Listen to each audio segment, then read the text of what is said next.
Friday edition, Mr. Irrelevant. I'm Alex Strouf with you from the Gruber Law Offices. One Call That's All studio in downtown Milwaukee, alongside Josh DiMaggio, alongside Will Sommers for the second time today as we filled in on Jen, Gabe, and Chewy. Morning drive this morning on ESPN Milwaukee. We've had a couple hours off from each other. Joshy, how are you now? Same as I was before. Irritated and annoying? I'm not necessarily irritated. Have I had my fill of Alex Strouf for the week? Yes. For the week? Yeah. And you took a day off somewhere in there. Yeah. I was hoping you weren't going to notice that. Okay. Will, how you doing? Powering through?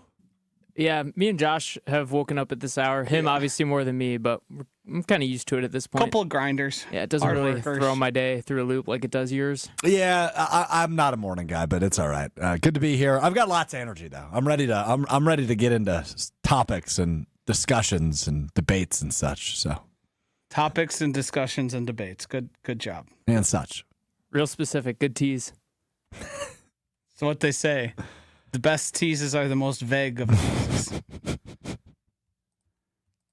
Josh, you want to have some beers tonight? I'm good. Why not? I got a big day tomorrow, State Fair. You're going to State Fair, huh? With about 20 other people. Oh, that doesn't sound fun. It's going to be a lot. Yeah, sounds a lot. My social tank, especially after going to the Brewers game on Tuesday with about 14 people. Extending that, there's a lot of people. Same 14 people going tomorrow? Largely. And then some add-ons, some tack-ons. Nice. Thanks for the invite. You know, as well as I know, I've had nothing to do at any point with any of the planning on any of these things. That's fair. Chef Ed chimes in. Maybe Josh is in a bad mood because he's not wearing a flannel today. Yeah, you are wearing an irregular outfit for you. You're wearing a light blue shirt, a light blue hat. Like, you're very colorful. Yes, the colors I think are more irregular. In the summer, I don't typically wear a flannel as much as I do spring, winter, and fall. It does get chilly down here now. Have you ever changed your outfits? Like your, what's the word I'm looking for? Wardrobe. There you go. Thank you. There's been small changes in the margins, probably. Does your girlfriend have anything to do with what you wear? Very little. Okay. I got a frog in my throat. I apologize for coughing. I see that. I'm a grown-up.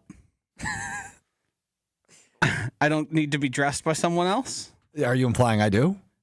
No, but do I think that you have things that... Do I think that you have a wardrobe mostly consisted of things given to you by a current girlfriend or previous ones? Yes. That's incorrect. In the TikTok shop? TikTok shop. Remember when you were having a back injury, but it was largely due to the fact you were wearing $2 shoes? I do. Yeah. I do. I don't think the shoes had anything to do with it, though. I'm going to be honest with you. I think they had most to do with it. No, it had. I mean, you've seen my body and how it works or lack thereof. Yeah, I was going to say work is a loose term. That had the most to do with it. But anyway. All right. Well, we had this conversation a few hours ago, but let's have it right here, right now. The trade deadline has come and gone for the Milwaukee Brewers. They don't make any sexy moves. Pick up a speedy outfielder who probably won't play a whole lot, and 2 hurt pitchers, one of which might actually do something in Shelby Miller once he returns, the right-handed pitcher from Arizona.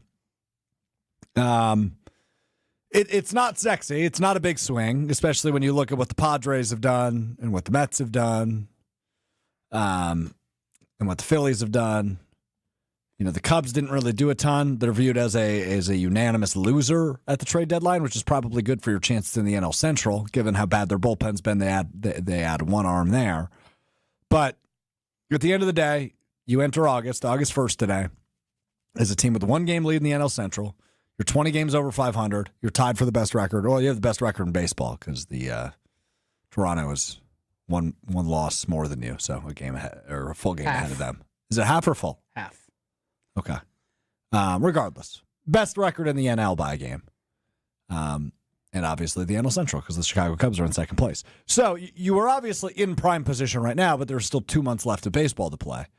And I'm still under the belief what this team has shown us over the course of the last 2 months, they can compete with anybody. They are as good as anybody. But yes, they do have guys that are overperforming. And while I believe that is okay, and while I believe that even if we revert back to the mean on some of these guys, specifically a guy like Andrew Vaughn, you're still a good team that should be considered a serious contender. That's still where my belief lies, despite the disappointment of the lack of activity at the trade deadline. Would have loved to see them do more. They didn't, but they're still in the mix and 20 games over 500. Joshy, 3.5 hours later. My feelings haven't changed, if that's what you're wondering. People being mean to me online have not changed my opinions. I still think, and I have to say this on the front end because apparently I wasn't clear enough. I still think the Brewers are a playoff team. I still think they have a chance to win the NL Central. Okay. I think right now their ceiling is losing in the NLCS. Now that's an improvement.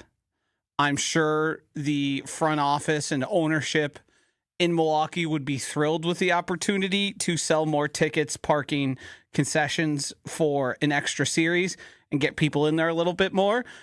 But I don't feel like, philosophically, the Milwaukee Brewers are committed to championships the way this team dictated they should be.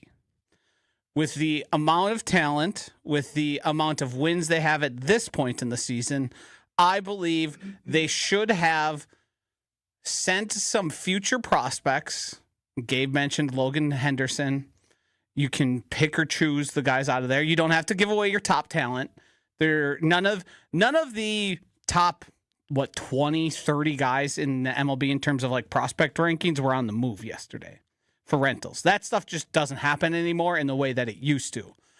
And you have to give up a little to get a little. And the Brewers seemingly were totally unprepared or unwilling to mortgage a little bit of the future to win in the now and to bolster an already good team and take it from a good team to an even better team. And I think when you put it against Mark Adonasio's comments about this team is telling us how good they are and that everything's on the table, it's hard to not see those comments and not feel like that was just an attempt to get ahead of, it was too costly for us. Mm-hmm. We still have to worry about the future Brewers. Because I think if they were as inactive and those words weren't out there, that people would be a lot more angry.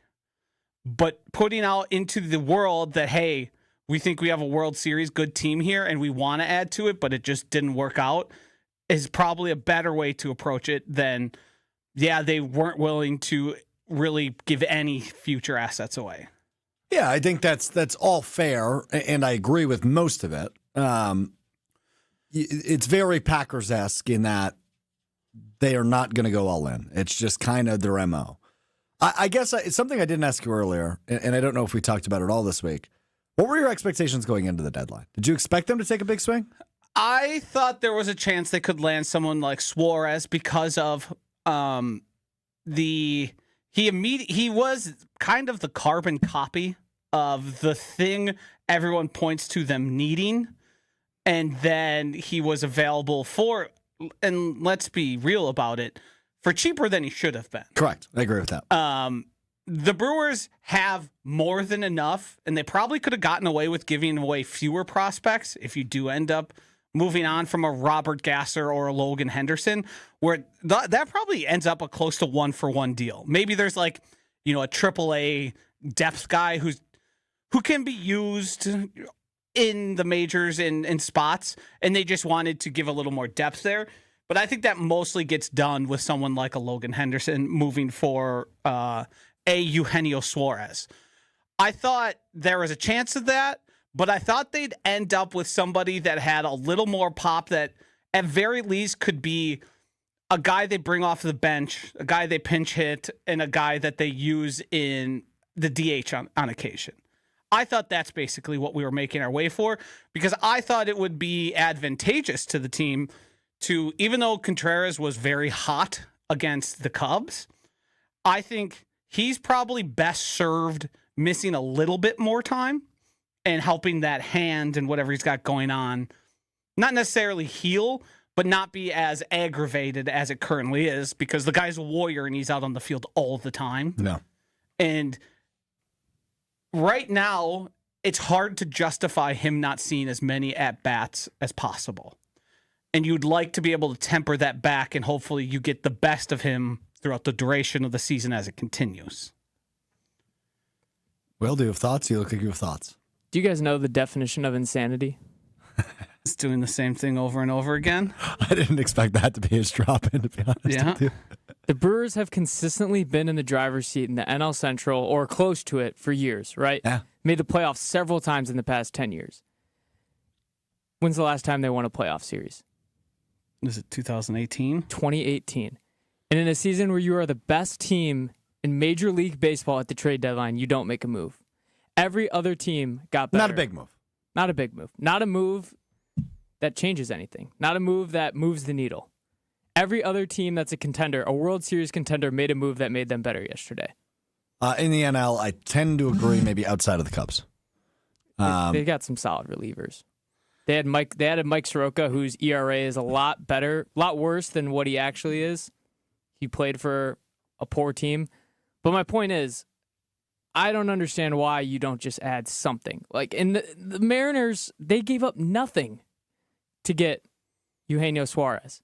It was their 9th, 14th, and 15th best prospect, and the Brewers are loaded. You're telling me the Mariners would have said no if the Brewers offered their, 5th, 12th, and 15th? There's no way. This no just shot, seems yeah. like a lack of effort. I tend to agree. To go all in right now, right? I think that a large part, too, is Suarez was, everybody knew he was going to be traded, Yep. and it carried on for way too long because they were begging people, hey, somebody come take this guy. Come pay us. Come get him. Right. Come pay us a number where something we can't refuse. And then after it carried on and they made calls back to the Brewers, I'm sure, and all the other contenders, they were like, well, I guess we're taking this deal. Yeah. This is the best we got. And I think it's fair to be disappointed about that, and it's fair to question, and it's not anything new, but I think when you have a team as good as this one, it's fair to question their commitment to true excellency. So the thing I'm actually still hung up on is the Baltimore trade.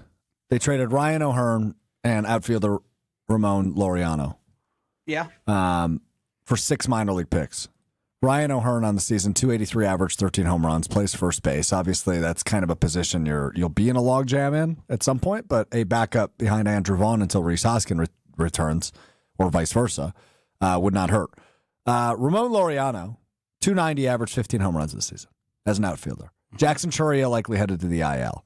Like, that is a deal where I go, okay, 6 minor leaguers is a lot, depending on the level of the prospects, which I don't know from the Padres. But the Padres are going all in despite being well behind the Dodgers and very low odds to win the division. They're likely a wild card team.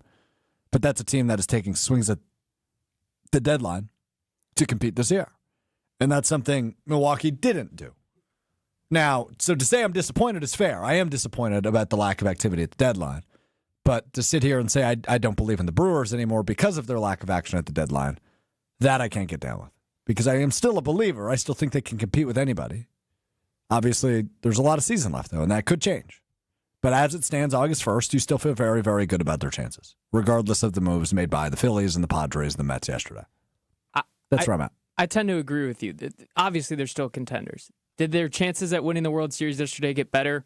Probably not. And to your point, adding a outfielder or a bat that's not as important or not like a star player is important. I've been beating a dead horse on this. In the playoffs, backup bats and bats coming off the bench and pitch hitters that are righties and lefties that can give you different matchups is so big for your team. And I don't know if the Brewers just don't realize that or they're fine with who they got rolling out there, but I think it didn't have to be Eugenio Suarez. It could have been anybody. Anybody that's a decent bat that can provide solid at-bats off the bench. Mm-hmm. Agree with you on that. So I think we're going to find ourselves in similar places we have where you look towards the bench. Probably in this situation, it's Joey Ortiz has a big at-bat. You look towards the bench and you go, Andrew Monasterio, get out there, pal. Go give him your best. Yeah. Go give them all you got. And is that instilling any sort of confidence in anybody? No. The answer is no. So we will see. Brewers Nationals this weekend. It's an early first pitch tonight, 5:45 Central for Game 1 of a 3-game weekend series. They have inverted records right now. The Brewers 64-44, the Nats 44-64, each through 108 games on the season. So we will see as the MLB season continues. I'm interested to see also if the Brewers hit a rough stretch, how many people's tunes might change. Yeah. If there's, let's say, like a streak of, you lose 4 or 5 in a row, you're 3-10. Oh, yesterday will be a date unless they get to the World Series. That will be circled for a lot of people. Yeah, it'll be a hinge point because I think just based on watching and how baseball tends to go, like even the best teams have some pretty ugly stretches where it's like, this team doesn't look like they can do anything.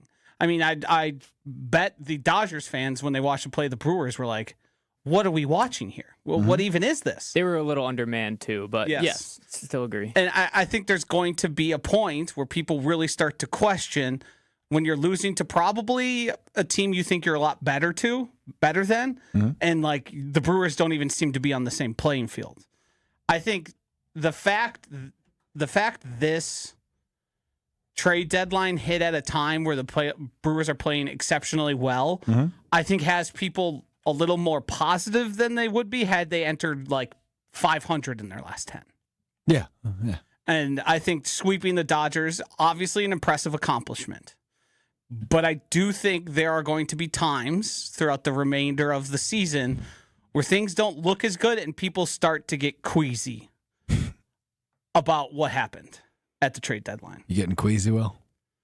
I mean, it's not a move that's really you can look back on and be like, that's when our season ended. That's when we, couldn't come up big in the wild card or the NLDS or whatever it may be. But over time, it's the butterfly effect. These things add up. These little things, these little at-bats, these little home runs, they would have been top 10 in the MLB in home runs if they added Eugenio Suarez. So, I don't know. I don't think it really is something that Brewers fans are going to look back on and be like, that's the day we lost the season, but it definitely can have its effect on the team. I certainly think that'll be the way it's viewed if they are an early exit again. It's probably the way it's going to be viewed, but I don't agree with that. There might be a chance where... what's the fellow named the outfielder? Lockridge? There might Brandon be Lockridge? where his name becomes like the joke term everyone uses. The Seattle Mariners went out and got Eugenio Suarez. We got Lockridge. He's hitting 197 in AAA. And 0 home runs on the season. Yeah. He might have a few in AAA. But. If he ends up with a big playoff at bat and just goes down really badly in a big spot. The old Jesse Winker? Mm-hmm. The old Jesse Winker. Not take the bat off the shoulder type of bat? Yeah. Mm-hmm.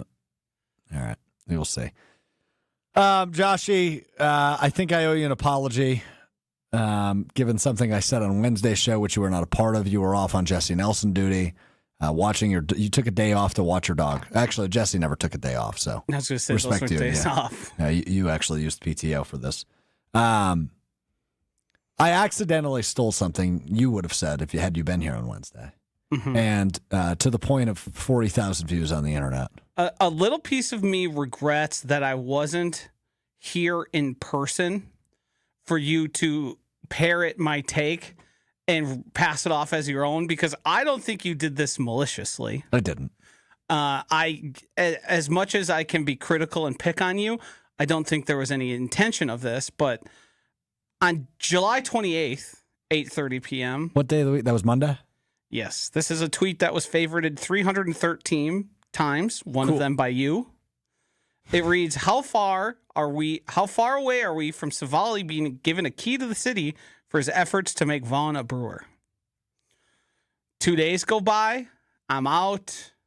I'm scrolling TikTok, and I see that exact take by your very own Alex Strouf on a program I'm usually on, but not on that day, and go, that's an interesting idea. I wonder where he got it from. So I'll tell you what I think happened. Number one, Andrew Vaughn hit a grand slam on Tuesday night. Yep. Right. So I wanted, and I talked about him at length. This was somewhere well into my rant on him. And I wanted to just remind Brewers fans how he would not be hitting like a 7-time MVP and Barry Bonds in his time in Milwaukee had it not been for the ego of Aaron Savali, who requested the trade once Mizorowski was called up, yada, yada. And I just ended up saying, I think Cavalier Johnson should give him a key to the city, and we should build him a statue if they win the World Series. Also, one of our good friends, Yes. Pratik Patel, retweeted my tweet about a key to the city after the Grand Slam and said, hell, let's just build him a statue or something along those lines. Yep. So not only was the take thieved from me, It's also it was thieved by Teak, from Teak. Yes. Yes. What strange thing happened? People were mentioning that tweet on the shuttle bus I was on. Mentioning your tweet? Yeah. Someone said, hey, did you see this tweet from Pratik? He mentioned building and he retweeted me while doing that. And you didn't know who these people were? No idea. And I knew it was Pratik because how many Pratiks are talking about building a statue for Aaron Savali? If I was a gambling man, I would guess it's one. Yeah, I would guess it's one.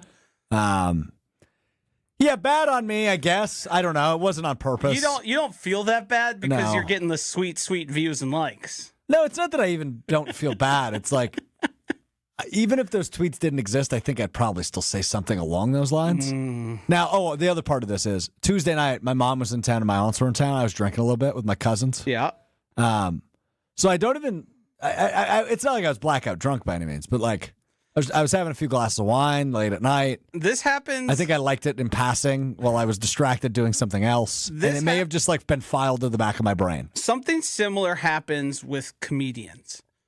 They overhear a joke by somebody and then do a similar version without realizing they had heard it. And a lot of people get really upset and say you're stealing on purpose, when a lot of times it's, I just didn't recall the specifics of it being said, therefore I thought it was my own idea. Are you comparing me to a stand-up comedian? No, I'm just okay. saying how the human brain kind of works. Sure. There's no malice intended, even though it was stolen. So you're not mad at me? No. And I would have never posted it on TikTok where you're getting all the views. So it makes no difference to me. What about Instagram? It could have been. Oh, you don't have Instagram? Nope. Do you? I posted. been on the station's account. I posted it there too. We know. What do you mean we know? You are a great self-promoter. Depends. It depends. You have a thing that I've spoken to other people at the company here that I don't have, which is a more shameless. I feel weird promoting myself. Okay, so in your defense, it is weird. Yes. You just got to get over it. Yes. And that's largely what my conclusion has been. Okay. But like the idea, the frequency at which just walking in public, you see people filming themselves and talking to their camera Yes. is horrifying to me, but it's totally normal to many, many people.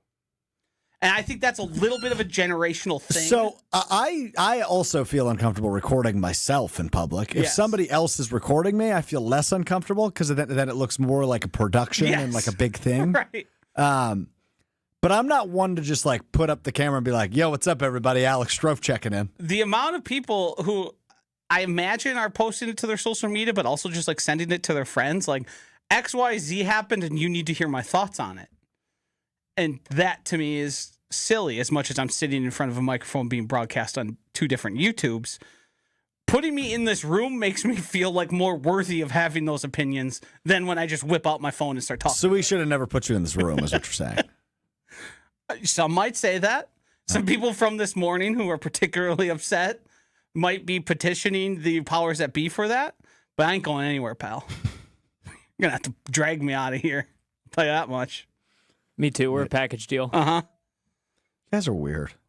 Hell no. We won't go. Hell no. Okay. You're Not really bringing sure. it today. Well, I'm not really sure what just happened. That was some nice dead air there. Yeah. We're allowed to think for a moment right there. Your energy level, the morning's caught up with you. Yeah, a little bit. You should have DC'd or something today. I Powerade. I got hydrated. Jeez. We got the Mountain Dew King over here picking hydration over caffeine. That was a misstep. Professional misstep. I mean, there's still sugar in that thing. Is there? Let's look. Pretty sure there's a good amount of sugar in it. I would venture it's very close to your regular soda. Oh, geez. Yeah. Most drinks, 34 grams. Yeah. That's a lot of sugar. Yeah. most drinks, unless they say zero sugar or diet on them, have sugar in them. So does Diet Coke not have sugar? Does not. Coke Zero? No sugar. No sugar. That's what the zero stands for. Zero. Oh, it stands for zero sugar. I believe zero Yep. calories as well. Yeah. Is it good? I like it. Coke Zero? Yeah. Specifically? I'm a CZ guy. Mm-hmm. I didn't like that. Nope. Nope. Okay, good stuff. Let's inject some energy in this program, shall we? I'm bringing it. There's one bone I got to pick with you. Yeah. Yeah, there's one bone I got to pick with you. Uh-huh. You never understand when I'm pivoting to another topic. No, I just try and make it As hard for difficult you. as Yes. possible? Yeah, well, then you're amazing at it. Then you're accomplishing your goal all the time. Yep. When I say, let's inject some energy into this program, I'm going to make a joke. But then you step on my joke with, well, I'm bringing it. If I'm self-evaluating my performance, it's an A+. Pat on the back to me. Such a... Can't say that. Richard. That's the word. Oh, we're just on YouTube. I could probably call you that. I'm not going to, though. I made it awkward now. I'd say I wouldn't. All right. Let's inject some energy into this program, shall we? Family night coming up tomorrow in Green Bay. I Yeah. was going to say, man, did I make a mistake stepping on that joke?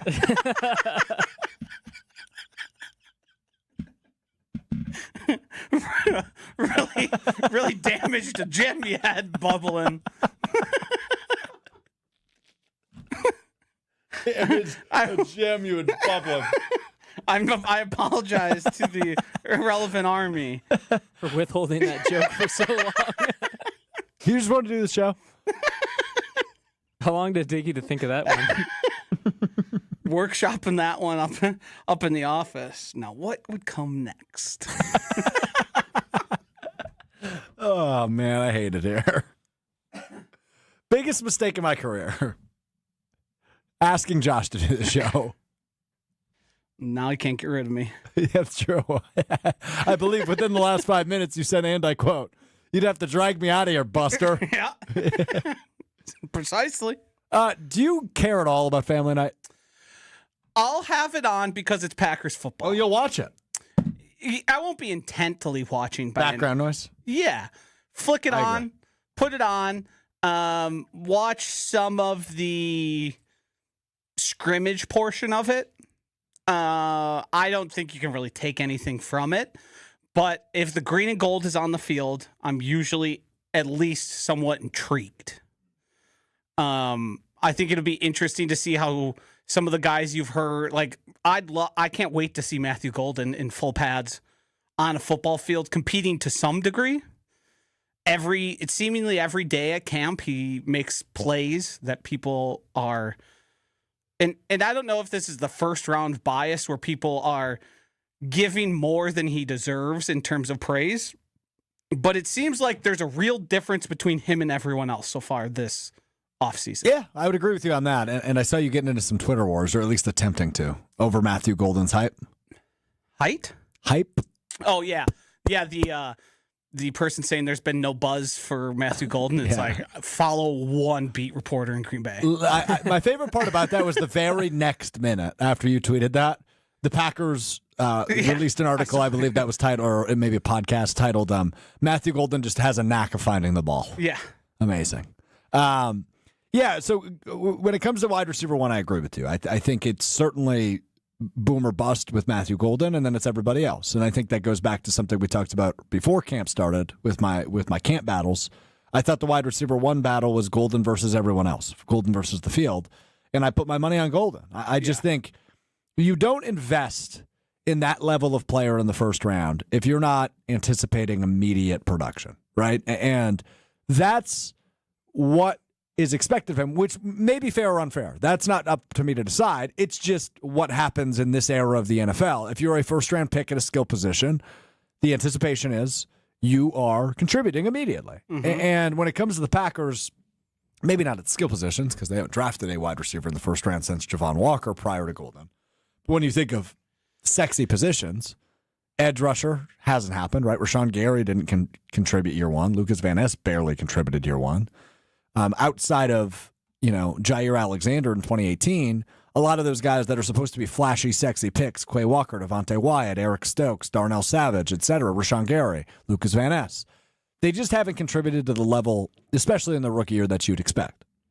But Golden is a different story. He's walking into a room that doesn't have a ton of super tough competition like some of those other guys did, right? Rashawn Gary, when he was drafted, it was also the offseason the Packers added Preston and Zadarius Smith. So he was already behind some guys with some great experience elsewhere in the league. Golden is walking into a room with guys that seemingly have high potential, right? We've talked about this a ton. Watson and Dobbs. Oh, by the way, real quick side note. Do you see how fast Christian Watson ran the other day? 22 miles per hour. His career high is 23. Yeah. And he is coming off of an ACL. I meant to ask Jason this morning. We ran out of time. Everyone's been talking about him starting on the pup. I don't know that that's a foregone conclusion. I'm not so certain. I'm not either. I think it would be wise if the Packers can pull it off. Agreed. I don't know if he's going to be able.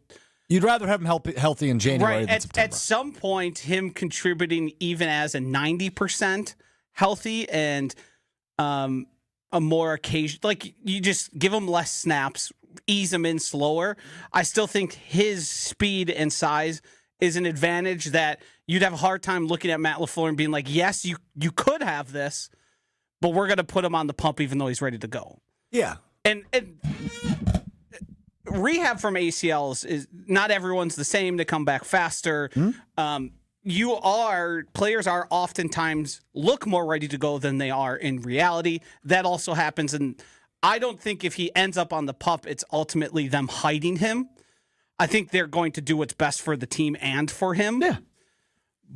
But I mean, he's been the talk of camp and he isn't doing anything. He's running around on the sidelines and like in the rehab group, and everyone there is going, wow. Watson, go fast. Looks like he's ready to play football. Yeah. Well, and he released those videos prior to training camp where he was cutting and running fast, and it was like, whoa. Yeah. This guy tore his ACL in December, June. Yes. Or maybe early July, regardless. And the funny thing about him is the soft tissue stuff has been a thing everybody's kind of harped on. But isn't he the kind of perfect type of athlete that a tear like this he'd come back quickly from? I'm not a doctor. I'm not even going to try to What I'm saying is, like, when you think of the guys who have had those remarkable returns after you thought, oh, this guy's going to be out a while, it always seems to be like the super athletes, which he is. He's not a super football player or a super wide receiver at this point in his career, but the athleticism is all there. And it always seems like guys like him are the ones that, and a lot of it has to do with body composition and the shape you're in and all that, but. Will, you're smiling back there. What's wrong? I think you guys are getting your hopes way too high. Well, yeah, it's August. That's what we do. Yeah, I don't think he'll be back till late October. That's probably true. That's the original timeline. NFL speed, game speed is a lot different than running in a straight line. 22 miles an hour. In a straight line. 22 miles an hour. The problem with ACL rehab is being able to do those hard cuts again. He was cutting. I saw it. He was cutting. I saw it with my own two eyes. Yeah, and especially if he's going up against guys like Nate Hobbs in practice who hit low. Well, that part's fair. You got to keep Hobbsy away from him. Yeah, I got to keep Hobbsy away from him. So anyway, back to your original point on Golden. Yes, really good sign. I would say the other part on the pass catchers as a whole, tight ends are starting to pop a little bit. Musgrave's had a good few days. When was the last time a rookie came into the Packers and made an instant impact? Because rookies have contributed. Well, Edrin Cooper. Yes. But I guess I was thinking of first round picks that made like a definitive absolute difference on the team. Like Jair? Quay Walker was on the field. He showed flashes, but it wasn't like we're better because Quay Walker. You didn't necessarily feel that way. Agreed. I don't remember Jair's first year. I knew it became pretty evident pretty quickly he was good. I think sort of like everyone was talking about him as that, like in his first training camp, like they've got something here. Mm-hmm. But I think I think Matthew Golden is going to be a big difference maker right out of the gate. I do too. Frankly, I am a total believer in him. And I mean, obviously it will remain to be seen, but I think everything he's proven prior to his arrival in the NFL and now through the first 2 weeks of camp, and again, you can't get too ahead of your skis on him. But boy, oh boy, am I excited to see what he's capable of. You know, just don't put him at punt returner for the love of God. They keep running this at practice. What are we doing? Who are they going to put at punt returner? McCole Hardman. That's why you signed him. Is he one of the guys that's dropping punts? Well, they all were at one point, but I don't know about apparently they had miscalibrated it and they were shooting it way over guys' heads or the jugs machine. Yeah, I love the jugs machine. Yeah, Keyshawn Nixon. They were asking what happened there, and he's like, "Well, it wasn't set right, so it was flying the ball past us, and like not like a typical punt would be." Oh, well, maybe you should get in the right spot then. Do you know there's a non-insignificant portion of the fantasy world that believes Matthew Golden's 40 time is fake? That there was a misreading by the lasers, and that they've done their own research based on video footage of him running it, of it being significantly slower. And they say that because he got such a good time and didn't run anymore, that everyone knew it was false, but they couldn't prove it, so he just stuck Okay, with it. You love a good conspiracy. Tell me what you think. I don't think that's real. Okay. I think that's people who had previous evaluations on him trying to confirm something. Like, could it be off by a small amount? Sure. Like, it's whatever. But he's still extremely fast. And it seems like every practice, he's getting behind the other very fast guys on the defense with a pretty consistent... it would show if he wasn't as fast as he was, and I think he's shown it through camp so far. Because it's not like Carrington Valentine's slow. No, he's not. And it's just, that's NFL speed out there, and he's behind it a lot. Well, or past it. That's why you draft him in the first round, right there. Yeah. I don't. Have you latched on to anybody where you're like, they're gonna have a great year besides Matthew Golden? Just through the first, I think we're through 8 practices now. Brandon McManus. Missed a kick yesterday. Oh, did he? His first one. Miss, yeah. I've been intrigued by the positive buzz around Tyron Hopper. I have too. Been intrigued by that. I'm still extremely skeptical of LVN. Agreed. I'm going to need to see that throughout the course of the regular season before I fully buy in. I have been pleased to hear, even though Matthew Golden's beaten him, Carrington Valentine has also been apparently impressive. It seems like by the day, somebody new in that corner room, or of those 3. I haven't heard a lot of Keyshawn Nixon. I haven't either, I guess. But yeah. Valentine and Hobbs, I've heard good things from both of them. I've also heard bad things on Hobbs. And I think the Hobbs thing is this is a new guy who brings a sort of... I do find it funny, and I don't know if anyone's mentioned it yet. They replaced Jair, who at one point in his career was extremely aggressive until Najee Harris sent him to the nether realm and injured his shoulder. I find it very interesting that their 1-for-1 replacement was a guy with a similar attitude of Jair early in his career, of the super aggressive, not afraid to lay a hit, and plays physical and more physical than their size would dictate. I kind of love it. I do. I would prefer if he didn't do it to his teammates. I mean, yes. Implied, but yes. I will love it come September 7th. Is probably what I should have said. And I think Jason mentioned them talking about that, and I think it's going to be great.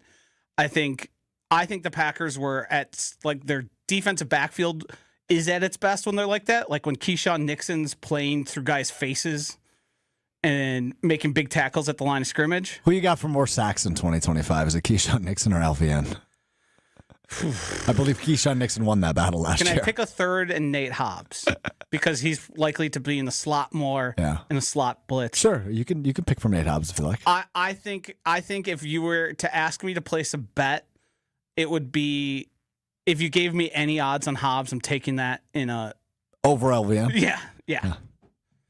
I mean, I watched a guy get blocked by a backup tight end. Yeah, and One-on-one. he was getting blocked one-on-one by Jaden Reed earlier this week. Now, it was on a reverse play, so I believe Reed was in motion, but still. I believe he did throw him, though.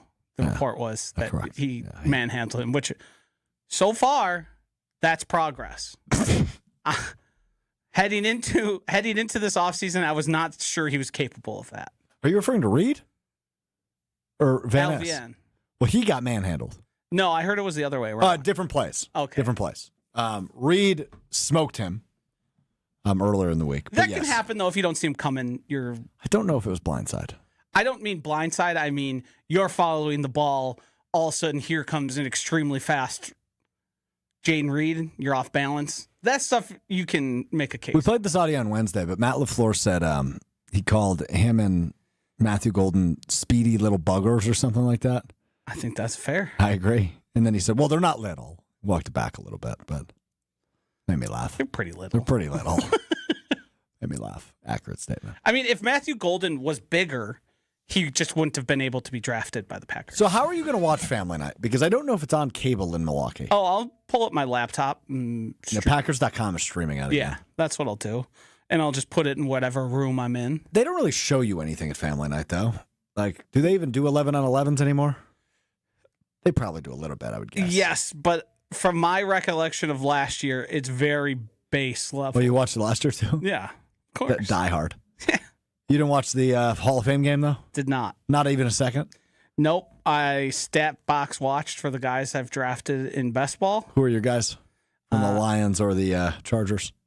KSL, the wide receiver.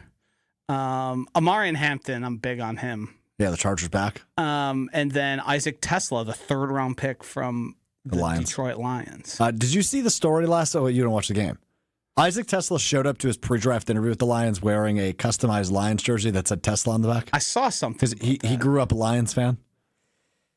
But it's such a Dan Campbell move to draft the guy who's try hard. Smart. Yeah. That move probably earned him a few extra shekels because of where he ended up getting drafted. Do you think he did that with every team he interviewed with? No, he grew up a Lions fan. Yeah, I think he had his own custom Lions. I think he already owned it. Yeah, I don't think it was made prior. Yeah. But it's a little odd. That might be a move for prospects going forward. If a team is interviewing you, get a custom jersey made, wear it to the interview. Well, we can boil down the teams that are going to care. Well, the Giants. The Harbaughs. Harbaughs would eat you that show up with a jersey on. Or just show up with a Harbaugh jersey on. Gruden would fall for that if he were still in the league. Yep. Who else is kind of the knucklehead? You just want like football guys. Yeah. The thing where, what was it? John Gruden lost his mind because Sean Payton lost his mind because Bo Nix showed up with footballs in his backpack. That's correct. Yeah. Making him totally draftable. I mean, he's a quarterback. Must draft. A football seems like a normal thing for a quarterback to have, especially at the combine. You're right. At a job interview. Yeah, that seems like, wow, he brought a briefcase to a law office? Wow. You probably were throwing the ball around at some point and making sure you're warmed up for your display of skills you were having to do. All right, Micah Parsons situation. Seemingly going to request a trade from Dallas. Obviously, the Green Bay Packers won't trade for him as much as we'd like them to. Think it leaks into the season? Think he's a Cowboy? What do you think? I think he, much like, was it CeeDee Lamb who got paid last? Yep. Much like the CeeDee Lamb thing, Jerry Jones will pay full freight shortly before the season starts, say how happy he is to have Micah Parsons there. They'll hamstring them for future years because they're paying absolute pinnacle as you could, and then we'll move on with our lives. Yep.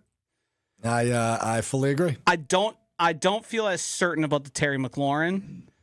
Yeah, that one. Situation. So he's actually requested a trade from the Commanders. Yeah, and the thing is, most times when you request a trade, you end up on the team that you're requesting the trade from by the time it's all said and done. Complete hypothetical. If Jason Peters, the GM of the Commanders, also something I found out recently. You're gonna call me on this, but I actually proved it. I know like all the NFL GMs. I think not all of them. If they're new within the last few years, he did know a lot of them. Yeah, Will was there. He knew like 5. That's what I mean when I say a lot of them. Throw a team at me. Saints. He's new this year, so so it doesn't count. Yeah, if he's new this year, I'm probably not gonna know it. Bills. This is an easy one. What is his name? I'm so bad on the spot. I shouldn't have done this. As soon as I said it, I was Play like, the this football bad. music. All right. So Sean McDermott is the head coach. He reports to. I'm waiting for the football music. Dramatic pause. I should know this one. Oh, man. I'm blanking on it. That's Brandon Bean. Yes, Beanie. You're 0 for 1. No I in Beanie, though. Spelled Bean with an E. Chris Ballard. Indianapolis Colts. Go Badgers. He's a Badger. Andrew Barry. Cleveland Browns. Brett Veach. Brett Veach is the Kansas City Chiefs. This guy's still GM. Well, ask me and I'll tell you. Who's the Cardinals GM? Oh, I have no idea. I like the name game better. Say the name, I'll tell you the team. His name's Monty Ossenfort. I would have never gotten that. He might be new. 2 years ago. Okay. Did we say DaCosta? No, but that's the Ravens. So what if I switch it and go team with you? That's where you lose me, probably. You know the Seahawks, right? That's John Schneider, yeah. The Buccaneers? Ooh. That's a good one. I don't know. I believe the Buccaneers is Jason Licht. Yes, that sounds right. Did they change this? The Texans. He came in with the Miko. The hell was his name? This is the right name I have. You do or do not know if it's the right name? I have the right name. I don't know what it is. I wasn't sure if there was a change. Nick Caserio. Oh, yes, Nick Caserio. I should have known that one, actually. Broncos. Oh! He probably came in with Peyton, I would assume. I don't know. George Patton. Oh, yeah. Wasn't he the owner? Is he the owner and the GM? Could be. What's John Elway's role? President, maybe? Yeah, that would make sense. Yeah. What about the Jaguars? Good one.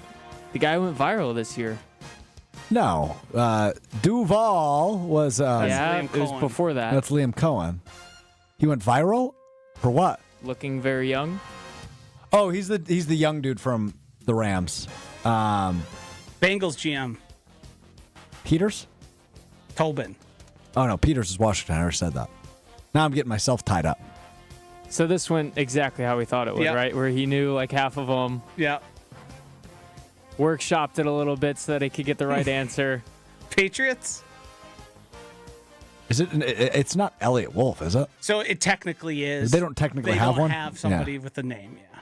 Yeah. Panthers. I'm not Former gonna know. player. I know Dave Canales is the head coach. Very handsome, by the way. Former player for the Panthers? Yes. It's not like Thomas Davis, is it? Battery mate of Thomas Davis. What mate? Battery mate. Oh, so also a linebacker? It's not Luke Kuechly. He's a Nope. college GM, though, I think. Nope, it's Dan Morgan. I don't know who that is. Former inside linebacker. I believe he went to Penn State. Oh, okay. So how'd I do there? Not well. I forget what the ultimate point was here. You said you knew. know all the GMs. No, I was going to say something before that led me to say that. You were talking about one in specific. Josh was talking about Jerry. Oh, Jason Peters. I was going to give you a hypothetical. Jason Peters, the general manager of the Washington Commanders.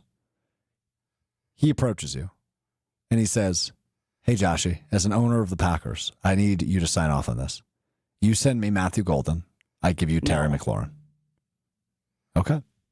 No. I agree with you for the record. I don't want a nearly 30-year-old wide receiver who's 15th best in the league and wants $33 million a year. Yeah, I agree.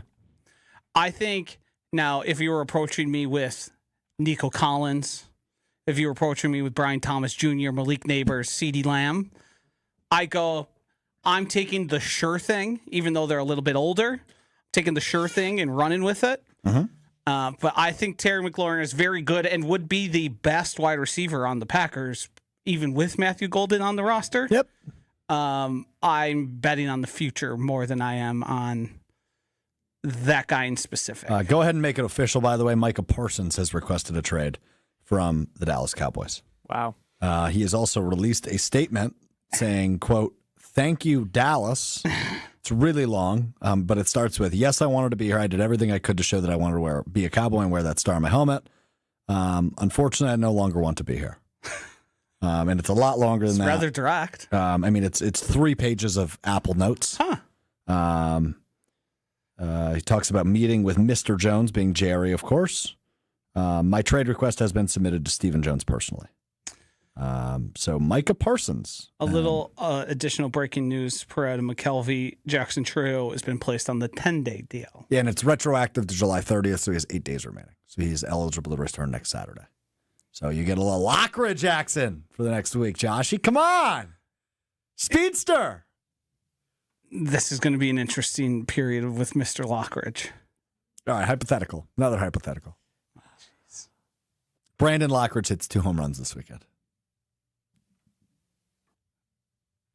Thanks you for your service. Have fun in AAA. What if he's the next Andrew Vaughn? That's what I'm saying. That's the hypothetical. Turns into Andrew Vaughn. Get ready to learn third base, buddy. Yeah. True. Yeah. You know what's crazy? Brewers traded Devin Williams for Nestor Cortez, who they traded yesterday, and Caleb Durbin. Yeah. Thank goodness Caleb Durbin is Okay. yeah. Yeah, right. I mean, I never liked Nestor Cortez. I know you didn't. Actually, I remember talking on the show about that trade. Yeah. I remember. I just the way he pitches, the dangling the foot, the timing thing, annoying. His bad mustache, annoying. And then what did he pitch twice? If that. Yeah. Yeah, twice. Yeah, and he just got smoked. Gave up 20 runs the one game. I don't think he gave up all. It was the game he gave up 3 home runs, like in the first inning. 3 home runs on 3 pitches. Yeah. 3 pitches. Yeah. Darren Mauge. What does that mean? It's a person. Darren Mauge. He's a GM of an NFL team. Oh, that one I'm unfamiliar with. I literally just looked at a full list of them. Just give me a guess. The Raiders. Chargers. Jets. Dang. Time now for what we missed, what we learned on Mr. Relevant. It's presented by our friends at Door County Distillery, locally produced, handcrafted, award-winning spirits made locally in Door County. Finally finished my bottle of the maple barrel-aged bourbon. Finally put it down. It's gone. Delicious bottle. One of the best bottles of bourbon ever. It's pretty quick for a sipper. Well, I wasn't the only person to crack into it. Had guests over I'd and like such. to see proof of that. I don't know how to prove that to you, I guess. How many whiskey glasses were put in the dishwasher per night? Yeah. But anyway, whiskeys, specifically the bourbon. Love their bourbon. Brandies, rums, whiskeys. I already said whiskeys, vodkas, all the in-betweens. You can find retailer nears too, as well as a huge list of unique cocktail recipes on their website, doorcountydistillery.com. Wrigley Field hosting the All-Star Game in 2027. Any interest? No. I think it's going to bring out like the worst type of people to that game because Wrigley Field on a regular day, on like a 1:10 start on a Friday, it's just the worst people. What about like the home run derby? You wouldn't go to that? Probably not. Financially, I don't think I could swing it. Yeah, I would need a gift. Yeah. How much is it to go to the home run derby? It's pretty expensive. Like, give me an example. I think multiple hundreds of dollars. Oh, never mind that. Yeah. And it's actually cheaper. It's probably more expensive to sit in the bleachers for once. Yeah. Oh, yeah, good point. Mm-hmm. I didn't realize those weren't assigned seats until there's been a hit piece on a Cubs fan on social media. I found that out recently, too, and that Cubs fan deserves everything he's getting sent his way. I agree. It's first come, first serve. You are not a part of the team. You're not given seats. You are not a part of the team. Can you guys enlighten me on this story? I have not heard it. Just a D-bag who it's entitled and rude. It's a guy who has like a name as part of their bleachers, Daryl or Darren or something like that. Something along those lines. I think I know who you're talking about. I've seen him pop up on my Twitter a couple times. Yeah, he once started a GoFundMe to go to Asia on vacation, and people for some reason paid for it. And some people had sat in his specific spot in the bleachers where he typically sits, and he made a big stink about it and said, "You're sitting in my seat." Now, if you had seats like at AmFam Field where they're numbered and you are given a specific seat, that's something you can say because that is the seat you paid for. Correct. In the Wrigley bleachers, you are just allowed admission into the bleachers, and wherever you sit is on a first come, first served basis. And he took it upon himself that I'm here all the time, and I'm a season ticket. I'm more important than you. Yes. Right? Yeah. Yes. He pulled rank for a bleacher seat. That's correct, which is just a sad existence. Diana Rossini, the Dallas Cowboys have no intention of trading Micah Parsons per sources. However, teams around the league have been planning to reach out to check on his availability today. Hopefully one of those teams is the Green Bay Packers. Just very, very, very unlikely. It's smart by any NFL GM to kick the tires on whatever the Cowboys are doing. Well, just for an example, he's 27 years old. Yes. And I think it was Schefter that just put this out. Let me double check. Yes. Khalil Mack was 27 when he was traded to Chicago. Excuse me. Parsons is 26. But Khalil Mack was 27 years old when he was traded from Oakland to Chicago. Bears gave up 2 first-round picks, a third-round pick, and a sixth-round pick. And they received back a second-round pick and a conditional fifth. So you have to give up a lot of draft capital. Was Mack signed to an extension by the Bears? Yes, a massive extension.